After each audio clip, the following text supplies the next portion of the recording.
सब लोग यहाँ एकत्रित भए हैं, वाको मूल स्रोत कहाँ से अपन को उपलब्ध हो रहे हैं, वाको संकेत मात्र आज मैं करूँ।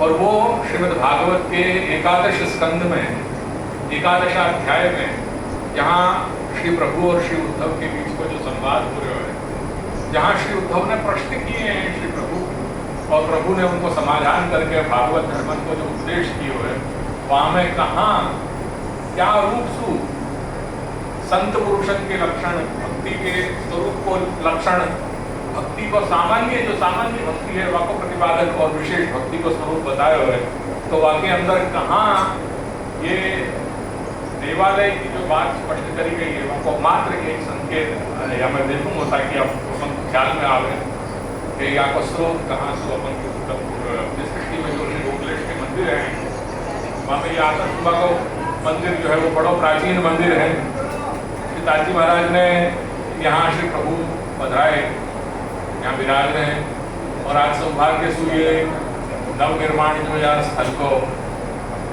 स्थान को भयो, ये आचार्य ग्रह को भयो है। ये ऐसे अवसर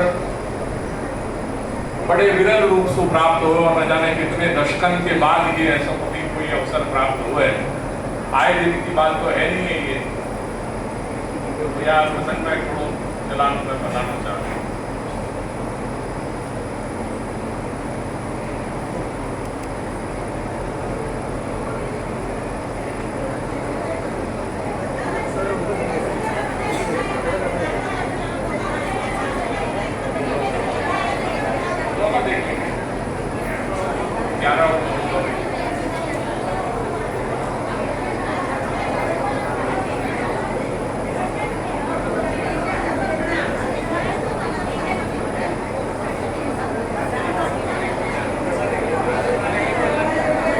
गर्मी को प्रकोप खूब मालूम पड़ रहे हैं।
वो प्रश्न किए हुए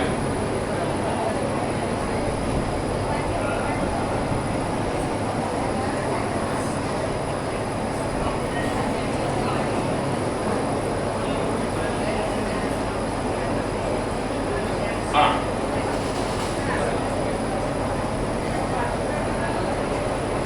ये प्रसंग में श्री प्रभु और उनके सखा श्री उद्धव के बीच को संवाद हो रहे हैं और वह संवाद में श्री उद्धव ने कुछ प्रश्न पूछे हैं श्री प्रभु से। मेरी बात भाषा ख्याल में आ रही है ना? और वहां में श्री उद्धव भगवान को पूछ रहे हैं, साधु तव उत्तम श्लोक करके श्री प्रभु को संबोधन किया है। हे उत्तम श्लोक प्रभु, साधु तब मतः पितृक विवाह। हे प्रभु, आपके अनुसार, आपके मत के अनुसार एक संत पुरुष के क्या लक्षण होने चाहिए? संत कैसा हुए, भक्त कैसा हुए, वह अंदर क्या प्रकार के लक्षण होने चाहिए, वो प्रश्न किए हुए। और भक्त को कार्य है भक्ति करना, तो भक्ति ही त्वयि उपयुज्येत। कैसा सुंदर प्रश्न है। तेरे में उपयोग आवे, और कोई हेतु नहीं, पर हे परमात्मा, हे प्रभु, तेरे में उपयोग आवे, त्वयि उपयुज्येत, तेरे में उपयोग आवे, ऐसी भक्ति क्या प्रकार की हो? वह भक्ति का स्वरूप क्या है कि जो तेरे लिए कार्य आवे? ये जब प्रश्न किया है, तो वह प्रश्न के समाधान में भगवान आज्ञा कर रहे हैं, कृपालु अकृत द्रोह तितिक्षु सर्वदेहिनां सत्यसारो अनवद्यात्मा समः सर्वोपकारकः कामैर अहत धीर दान्तो मृदुः शुचिरकिंचनः अनीहो मितभुक् शान्तः स्थिरो मच्छरणो मुनि। अप्रमत्तो, ये सब भक्त के लक्षण बता रहे हैं, वैष्णव के लक्षण बता रहे हैं। और यही सब समझना अपने लिए अनिवार्य है। जो आजकल अपन जो हम की घुसा-घुसी में बहुत लौकिक स्तर पे अपन जो आ गए हैं, और जो भी धार्मिक कार्य है, वो धार्मिक कार्य सु अपन बाखूबी लाग लपेट सु अपन हर दृष्टि को अपन करने लग गए हैं।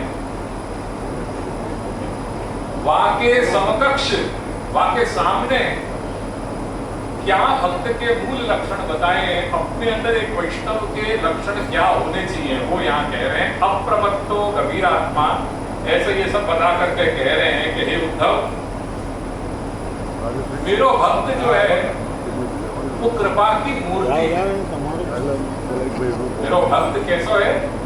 वो कृपा की मूर्ति है। अगर वाके अंदर सहिष्णुता नहीं है, अगर वाके अंदर दीनता नहीं है, तो वो वैष्णवता के लक्षण नहीं, वो वैष्णव के कहने योग्य ही नहीं है।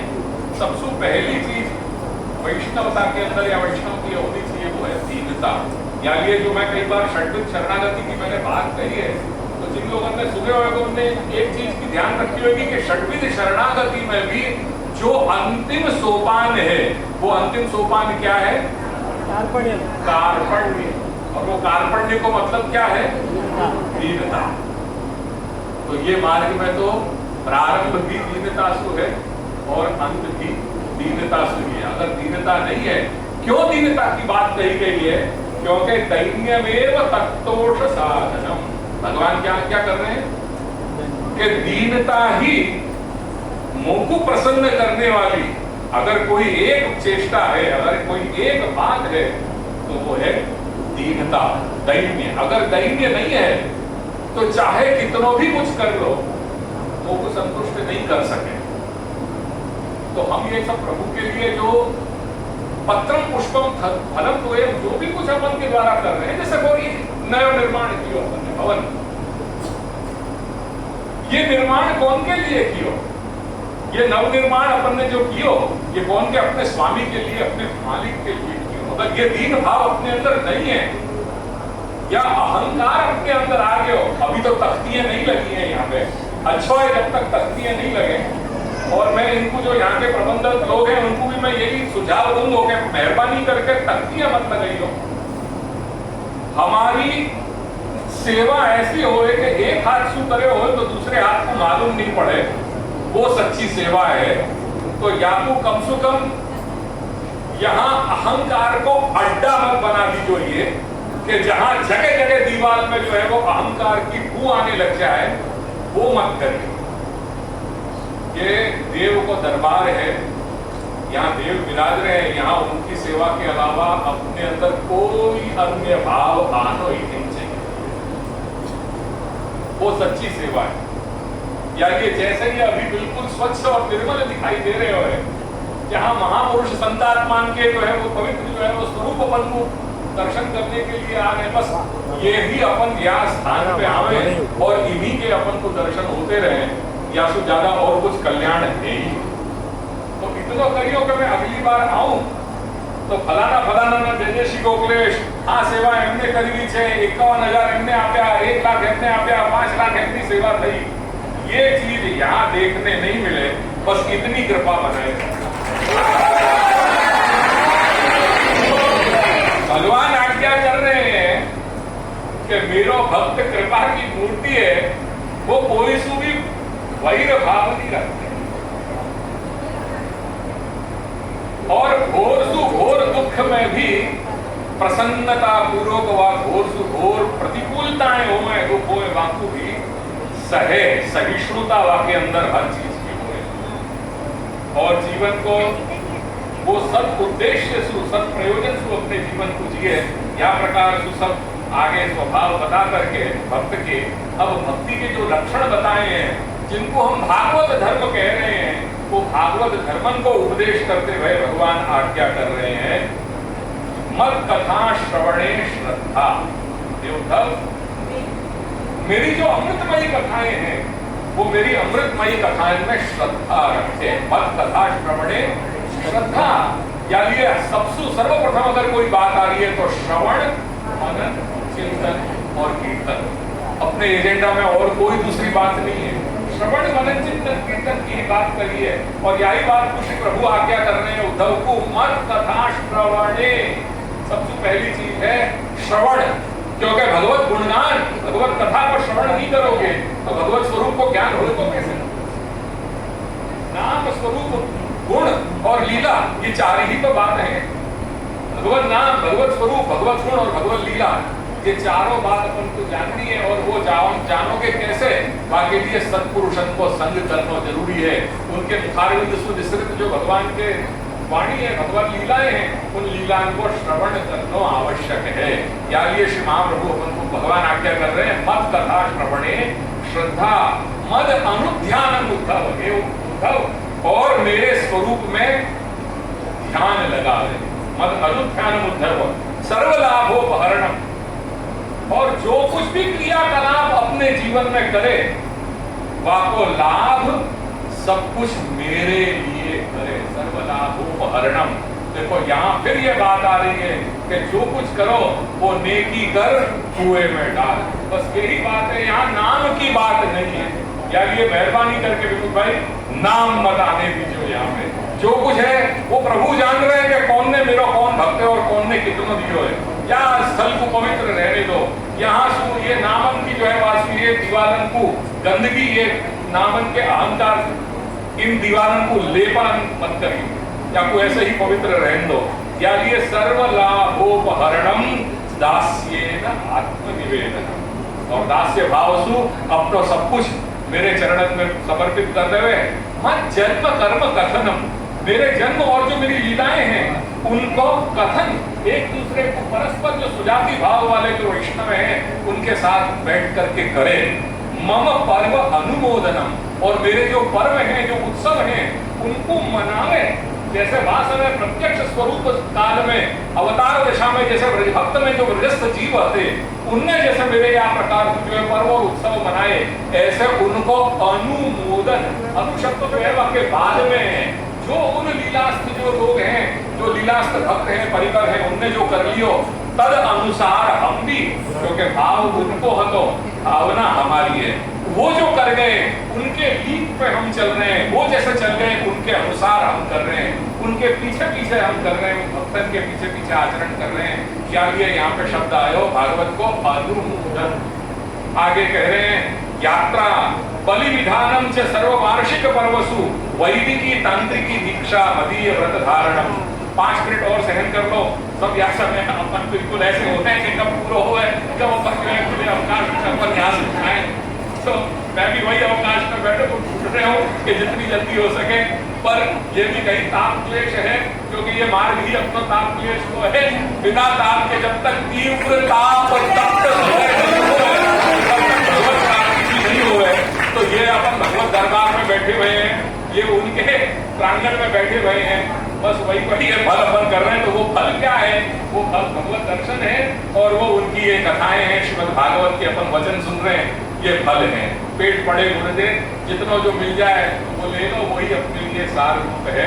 तो कह रहे हैं मम अर्चा स्थापने श्रद्धा, और मेरे जो अर्चा है, मेरा जो स्वरूप है, जो भगवत स्वरूप है, बाकी स्थापना में, जैसे आज क्या है तो आज स्थापना है, आज पाठोत्सव है, तो आज प्रभु अपने घर पधारे, तो ये हम पाठोत्सव को दिन मना रहे हैं। देखो एक और बात समझो यहाँ मार्ग में, अपने यहाँ मैं कई बार बोलता रहूं, पर अब ये बार क्यों समझाना पड़े, क्योंकि अपनी जो शक्ति है, वो स्मरण शक्ति अपनी इतनी कमजोर बन गई है, और आजकल जैसे जो अपन व्यवहार कर रहे हैं, जिस प्रकार से जीवन जी रहे हैं, तो हमें ये सब चीजें ध्यान में नहीं आवे, और अपन को आकर्षण की बहुत आवश्यकता पड़े, क्योंकि जब तक अपनी इंद्रिय को कोई बहुत वस्तु, लुभावनी चीज, आकर्षक चीज जब तक नहीं मिले, तब तक अपनी इंद्रिय तृप्त नहीं हुए। यदि अपन भटकते रहे कि अहिया ना सारू लाग्यो, क्या क्या सारू ना लाग्यो, पहली जगह है, तो ऐसे अपन सब ढूंढते रहे, पर ये भटकाव से कुछ मिलने वाला नहीं है। यहाँ क्या शब्द कहे, मम अर्चा स्थापने श्रद्धा स्वतः संयत्य च संहत्य च उद्यम, कुछ भी प्राप्ति करने के लिए स्वयं उद्यम करना है। वो उद्यम जब तक नहीं करोगे तब तक वो प्राप्ति होने वाली नहीं है, और वो हर जगह भटकने से नहीं होगी। भटकाव यहाँ गए वहां गए, गंगा गए गंगादास, जमुना गए जमुनादास, यासु कोई वस्तु की उपलब्धि होने वाली नहीं है। उपलब्धि अगर होगी और एक जगह ही प्रयास करते रहेंगे तो ही उपलब्ध होगी। करके अपने यहाँ बड़े कह गए, एक साधे सब सधे, सब साधे सब जाए। ये चार अक्षर हैं, गुड़ गुड़ांतर महामंत्र फलकारी रे, ओ कुलेश, याकू याद रखोगे तो सब कुछ प्राप्त होने वाला है। पर आज मैं यहाँ पे भी चलो जाऊं, कल शनिवार है तो कल मैं अहमद लाल के यहाँ पे भी अपना माथा टेक किया हूँ, आज मंगलवार है, आज यहाँ जगह भी हो जाऊं, फलाने यहाँ पे भी हो जाऊं, मैं थोड़ा ढाला बांध लूं, इनसे कोई उपलब्धि होने वाली नहीं है, चाहे जितना भी हो जाओ। अगर कहीं उपलब्धि है, सच्ची उपलब्धि है, तो वो भगवत चरणारविंद में है। उनकी चरणारविंद की साधना करने से है, उनकी भक्ति करने से ये उपलब्धि होगी। और यही अनन्यता अपने बड़े ने अपन को सिखाई है। श्री गोखलेश के घर में आज दिन तक यही अनन्यता की बात कही गई है, और यही अनन्यता के अलावा या घर में और दूसरी कोई चर्चा नहीं है।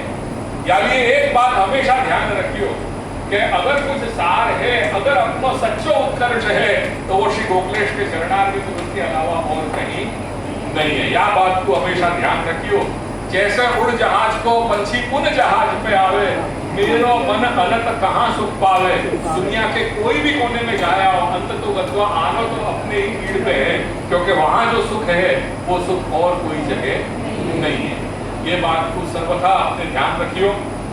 कहने के लिए अभी तो शुरुआत है, पर मुख लग नहीं रहा कि यह समय अपन की इतनी क्षमता है, मेरी बुद्धि इतनी क्षमता नहीं है। तो अब फिर कभी अपन बैठेंगे, चलाएंगे ये एकादश अध्याय को, जो बाकी को प्रसंग है, और 19वें अध्याय में जो कहना चाह रहे हो, भगवान ये आज्ञा कर रहे हैं कि मंदिर को निर्माण करो, उद्यान को निर्माण करो, नगरन को निर्माण करो, जो फिर मेरे लिए समर्पित करो। या ये बड़े बड़े नगर ऐसे भय कि जो देव के निमित्त जो है उनको कर दिए गए, जैसे तिरुपति, तो ऐसे ऐसे क्षेत्र कर दिए गए प्राचीन काल में। वो या कोई तात्पर्य है, यहाँ कोई को लगे को कि मंदिर करने चाहिए करके ये क्या नई बात अपने यहाँ कहने लगे। मैं नई बात नहीं कर रहे हूँ। ये अपने यहाँ जो मंदिर है, ये आचार्य ग्रह रूप मंदिर है। ये यहाँ दादाजी जो विराज रहे हैं उनको स्थान है। यहाँ श्री लक्ष्मण लाल दास जी, श्री कन्हैया प्रभु विराज रहे हैं, उनको स्थान है, और उनके ये स्वरूप विराज रहे हैं। और अपने जो गुरु हैं उनकी कृपा से अपन उनके दर्शन पा रहे हैं। ये भावना सु अपन ने ये गुरु को दरबार, ये गुरुद्वार, ये गुरु को घर, ये आचार्य ग्रह रूप मंदिर को ये अपन ने निर्माण किया है। क्या बात को ख्याल रखियो। वह उद्देश्य से मैंने ये भागवत कार के 19वें और एकादश स्कंद में जो भगवान और श्री उद्धव के बीच को संवाद है, वहां में साक्षात भगवान की आज्ञा है, ये कोई देवालय की आज्ञा नहीं है। यह बात को ध्यान रखियो। अगर कहीं ये व्हाट्सएप जाएगो तो वहां में यह बात को भी अवश्य मेरी जोड़ियो। बाबाए આજ્ઞા કરી ગુરુજીએ કે મંદિર થવા જોઈએ, પણ પછી પેલું આગળનું ના એડ કર્યું કે એ આચાર્ય ગ્રહની વાત કરી રહ્યા છે, સાર્વજનિક દેવાલયની વાત ત્યાં નથી, કેમ કે પુષ્ટિ માર્ગમાં આપણા માર્ગમાં સાર્વજનિક દેવાલયો નથી, એટલે એ વસ્તુની ચોક્કસ નોંધ લેવો। तो यह बात को ख्याल रखियो कि अपने यहाँ जो आज्ञा करी है श्री प्रभु ने कि ये सब चीज होनी चाहिए, वो आज्ञा को अनुसरण करके अपने पूर्वजन ने ये आचार्य ग्रह रूप सब मंदिर किए कि जिनसु अपन की वैष्णव जन समुदाय के सबन को संस्कार प्राप्त हो सके। ये कहानी और है कि अब आज सब गांव जो है वो धीरे धीरे लुप्त हो रहे हैं। आतंकवाद की परिस्थिति है कि यहाँ कोई नहीं है। अब ये बन गया हो तो प्रभु तो है, कहीं ना कोई भक्त उनको आएगा यहाँ दर्शन करने के लिए। शहरीकरण सब जगह तो हो रहे है, पर प्रयास यही करो कि ये जो अब स्थान बन गए है आते रहो। आओगे यहाँ पे जो भी आकर सुबह से जुड़े हुए लोग हैं और जो आसपास के क्षेत्र के हैं वो भी आप यहाँ आते रहो। यहाँ थोड़ा सत्संग इत्यादि की गतिविधियां चालू रखो तो यहाँ पे भी आनंद आएगा और एक जो स्थान है वो स्थान की ज्योति जो है वो एक बनी रहेगी। या के अलावा जो भी ये कार्य में मैं कोई को भी व्यक्तिगत नाम लेना नहीं चाहूँ, पर जो भी आप एक शुभ कार्य में सब कार्य में जिनको भी योगदान रहे है उनको मेरे खूब खूब आशीर्वाद और दादाजी उनको अपने चरणारविंद में उनको कृपा उनको उनके ऊपर बनाए रखे। और जो भी हमें सब लोग आए उनको मेरे खूब खूब पुनः आशीर्वाद।